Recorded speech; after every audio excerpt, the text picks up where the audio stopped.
華虹啊，終於都認清市場啦。當年最高峰3萬蚊，平極23000-4嘅時候冇賣到，依家咧11000幾，最細則嘅單位總價110幾萬就已經可以上車啦。當年豪宅嘅一個標杆設計，可以望到咁靚嘅一個高爾夫景觀，仲坐擁翻我哋整個別墅群嘅呢一種低密度生活，其實係受到非常之多人嘅一個選擇。無論係佢嘅交標，抑或係佢整體嘅一個園林種植，包括佢嘅一個朝向，其實都係為咗改善而居嘅。咁依家佢98平方嘅呢個單位呢，3房2衛，滿足到我哋110幾萬就可以上車啦。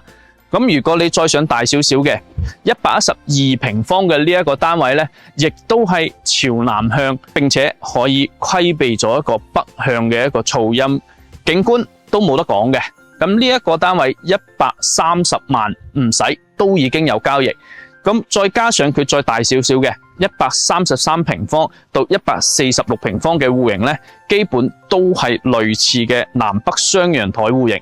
咁佢嘅呢個戶型呢，亦都有個共通點嘅，就係同樣北面會朝翻我哋博愛七路呢一帶。咁博愛七路，你如果唔封窗，可能會有少少噪音嘅。如果你係需求更加大嘅，我哋一個153同162嘅呢一種更加大嘅戶型。